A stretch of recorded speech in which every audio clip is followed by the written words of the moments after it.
और मथुरा में भगवान श्री कृष्ण जन्मभूमि से आक्रांताओं का अवैध कब्जा कौन हटाएगा? शाही ईदगाह और कृष्ण जन्मभूमि की लड़ाई कौन निपटाएगा? अयोध्या में मंदिर का सपना साकार करने वाले क्या मथुरा का भी कायाकल्प कर पाएंगे? क्या तुष्टीकरण गैंग उन्हें रोक पाएगा? 2024 में यूपी की 80 सीटों का संग्राम 80% सनातनियों के लिए लिटमस टेस्ट की तरह है। उसी से तय होगा अयोध्या की तरह मथुरा में वो तारीख कब आएगी। मोदी योगी का प्लान क्या है? विरोधी क्यों मथुरा के नाम पर डरे हुए हैं? पूरी डिटेल इस रिपोर्ट में देखिए।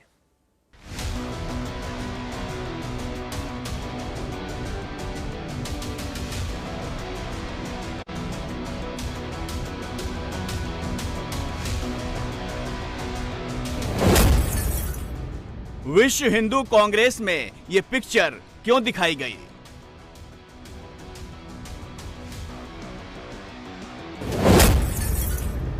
इस तस्वीर में हिंदुओं के लिए मैसेज क्या है?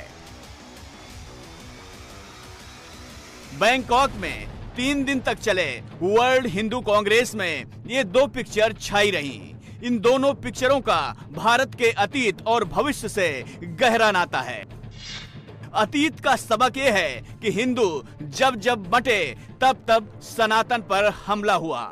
उसका नतीजा यह हुआ कि ज्ञानवापी, मथुरा, अयोध्या और भोजशाला जैसे 60,000 हिंदू मंदिर निशाना बने। आक्रांताओं मुगलों के दौर में उन्हें तोड़ा गया। वहां से मूर्तियों को फेंककर मस्जिदें तामीर कर दी गईं। और भविष्य का सबक यह है कि जब जब हिंदू इकट्ठा हुए, आक्रांताओं और उनकी सोच वाली राजनीति को करारा जवाब दिया गया। अयोध्या में राम मंदिर का सपना साकार हुआ। काशी विश्वनाथ कॉरिडोर बन गया। उज्जैन में महाकाल लोक बना। कश्मीर से कन्याकुमारी तक आक्रांताओं के पाप धोने का काम प्रगति पर है। लेकिन ये काम तभी भव्य और दिव्य तरीके से संपन्न होगा जब 2024 में भी सनातनी एकजुट रहेंगे और मुट्ठी बंधी रहेगी। वरना क्या होगा? जैसे बैंकॉक के हिंदू सम्मेलन में 450 साल पुरानी ये तस्वीरें दिखाई गईं, फिर 500 साल बाद कोई आएगा और ऐसी ही तस्वीरें दिखाएगा और बताएगा उस वक्त क्या हुआ था, कैसे एक वैभवशाली मंदिर को तोड़कर वहां मस्जिद बनाई गई, जबकि उसके भीतर शिवलिंग और मंदिर के दर्जनों सबूत अब भी मौजूद हैं। These are the pictures, these are the evidences which show that these are ruins of a Hindu temple and nothing has been done. Let me say here with lot of sense of responsibility, I have been part of Advocate Commissioner, I have been part of the SI survey. This complex is nothing. The ruins of a Hindu temple have been converted into a mosque and they are using it as a mosque, which is not the religious character of this place. So suppose, for example, I enter into a mosque and I install an idol there. Can that mosque be termed as a temple? There can be only one answer, that no, it cannot be termed as a temple. In the same way, if you enter into a temple and you offer namaz there, can the characteristics of temple go? There can be only one answer, that no, once a temple, always a temple. So here in Gyanvapi, nothing more has been done. Our ruins of temple has been used as a mosque. This is the well where we have found Shivlingam. On the right side, if you can see little bottom of this picture, there is the Vazu tank. There we have found Shivlingam during Advocate Commissioner survey on 16th May 2022. 2014 और 2019 में 80% सनातनियों ने मुट्ठी बंधी रखी, तो नतीजा क्या हुआ? 500 साल बाद अयोध्या में रामलला का भव्य मंदिर बन रहा है। 3 महीने बाद आप अपनी आंखों से बदली हुई अयोध्या देख पाएंगे और सनातन की ताकत पर गर्व कर सकेंगे।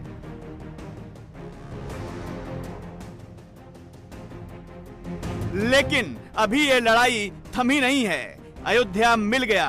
भगवान राम अपने बाल रूप में विराजने वाले हैं। लेकिन भगवान कृष्ण की धरती में जो पाप औरंगजेब ने किया, उनका मंदिर तोड़कर शाही ईदगाह मस्जिद बनाई, उसकी लड़ाई अभी बाकी है। ये लड़ाई कैसे लड़ी जाएगी? कौन लड़ेगा? क्या तुष्टीकरण गैंग लड़ेगा? क्या मुगल प्रेमी गैंग लड़ेगा? ये सवाल हम नहीं पूछ रहे हैं, ये सवाल यूपी के डिप्टी सीएम केशव प्रसाद मौर्य अखिलेश यादव से पूछ रहे हैं। अयोध्या के बाद बीजेपी की एजेंडे में सबसे बड़ा मुद्दा मथुरा है। 2024 में चुनावी लड़ाई मथुरा पर लड़ने की तैयारी पूरी हो चुकी है। 2024 में यूपी की 80 सीटें तय करेंगी मोदी बतौर प्रधानमंत्री हैट्रिक बनाएंगे या नहीं। 80-20 की लड़ाई में बीजेपी 80% वोट को कंसोलिडेटेड करने की कोशिश कर रही है, जिसमें यदुवंशी मतदाता जो अखिलेश का सॉलिड वोटर है उस पर बीजेपी की नजर है। यूपी में 8% यादव हैं। इसी यदुवंशी वोटर को अखिलेश से तोड़ने के लिए बीजेपी ने मथुरा के मुद्दे पर अखिलेश की घेराबंदी शुरू कर दी है। बीजेपी पूछ रही है अल्पसंख्यकों के मतों के खातिर हिंदुओं का खून बहाने वाली समाजवादी पार्टी भगवान कृष्ण के वंशजों का मत क्यों चाहती है, लेकिन शाही ईदगाह की जगह यदुवंशियों के भगवान श्री कृष्ण का मंदिर नहीं चाहती। बीजेपी इसकी वजह भी बता रही है। अखिलेश यादव आजम खान और उन मुल्लाओं के दबाव में हैं जो मस्जिदों से समाजवादी पार्टी के पक्ष में वोटिंग करते हैं।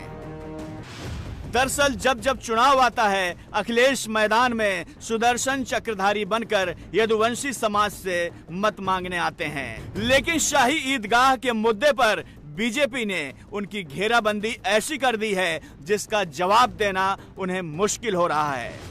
लेकिन मोदी के मथुरा जाने के बाद बीजेपी इस मुद्दे पर खुलकर हमलावर है। मोदी ने मथुरा आकर 80% सनातनियों और 8% यदुवंशियों को सीधा संदेश दे दिया। अयोध्या के बाद मथुरा में मुगलों का पाप अब धुलने की बारी है।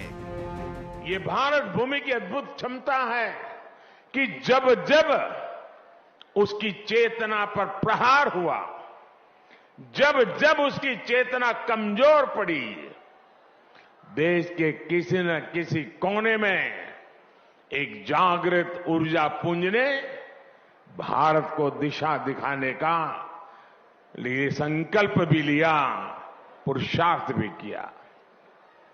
और इस पुण्य कार्य के लिए कोई योद्धा बना तो कोई संत बना। भक्ति काल के हमारे संत इसका अप्रतिम उदाहरण है। उन्होंने वैराग्य और विरक्ति के प्रतिमान गढ़े और साथ ही हमारे भारत को भी गढ़ा। मथुरा में शाही ईदगाह का विवाद क्या है जिसने यूपी की सियासत को गरमा दिया है। मथुरा में शाही ईदगाह का विवाद 350 साल पुराना है। विवाद 13.37 एकड़ जमीन को लेकर है, जिसमें 11 एकड़ में श्री कृष्ण जन्मभूमि है और 2.37 एकड़ में शाही ईदगाह मस्जिद है। 1670 में औरंगजेब के आदेश पर मथुरा में श्री कृष्ण जन्म स्थान को तोड़ दिया गया था। वहां शाही ईदगाह मस्जिद बनाकर उन लोगों ने नमाज शुरू कर दी थी जिन्हें तलवार का डर दिखाकर जबरन हिंदू से मुसलमान बनाया गया था। 100 साल तक श्री कृष्ण जन्मभूमि में हिंदुओं का प्रवेश वर्जित रहा। 1770 में मराठों ने मुगलों को हराया और मथुरा में फिर केशव देव मंदिर बना। 1967 में कांग्रेस की सरकार में एक समझौता श्री कृष्ण जन्म स्थान सेवा संस्थान और मुस्लिम पक्ष के बीच हुआ, जिसमें तय हुआ कि मंदिर और शाही ईदगाह मस्जिद दोनों ही बनी रहेंगी। लेकिन 2014 में मोदी की सरकार बनने के बाद मथुरा विवाद को हल करने के लिए कोर्ट में पैरवी तेज हुई। 2022 में कोर्ट ने पहली बार शाही ईदगाह के सर्वे का आदेश दिया। 20 जनवरी यानी अयोध्या में राम मंदिर के उद्घाटन से 2 दिन पहले मथुरा विवाद पर बड़ा फैसला आने वाला है। करोड़ों सनातनियों को उम्मीद है कि मोदी योगी उसी तरह से मथुरा का मुद्दा सुलझा सकते हैं जैसे अयोध्या में राम लला का सुलझाया है। उम्मीद इसलिए भी ज्यादा है क्योंकि बीते 9 साल इस बात के साक्षी हैं। अयोध्या में राम मंदिर, वाराणसी में काशी विश्वनाथ कॉरिडोर, उज्जैन में महाकाल लोक, केदार घाटी में केदार धाम। हमने लाल किले से पंच प्राणों का संकल्प लिया है। हम अपनी विरासत पर गर्व की भावना के साथ आगे बढ़ रहे हैं। आज काशी में विश्वनाथ धाम भव्य रूप में हमारे सामने है। आज उज्जैन के महाकाल महालोक में दिव्यता के साथ साथ भव्यता के दर्शन हो रहे हैं। आज केदार घाटी में केदारनाथ जी के दर्शन करके लाखों लोग धन्य हो रहे हैं। और अब तो अयोध्या में भगवान श्री राम के मंदिर के लोकार्पण की तिथि भी आ गई है। मथुरा और ब्रज भी विकास की दौड़ में अब पीछे नहीं रहेंगे। वो दिन दूर नहीं जब ब्रज क्षेत्र में भी भगवान के दर्शन और भी दिव्यता के साथ होंगे। इसके अलावा मध्य प्रदेश में धार के भोजशाला का विवाद भी अदालत में चल रहा है। 800 साल पहले राजा भोज ने धार में सरस्वती मंदिर बनाया था। अलाउद्दीन खिलजी ने भोजशाला का मंदिर तोड़कर और वहां एक दरगाह बना दी थी। मुसलमान इसे कमाल मौलाना की दरगाह मानते हैं, जबकि हिंदू पक्ष भोजशाला पर पूरा हक चाहता है। वसंत पंचमी के दिन अक्सर यहाँ हिंदू मुसलमान के बीच तनाव बढ़ जाता है।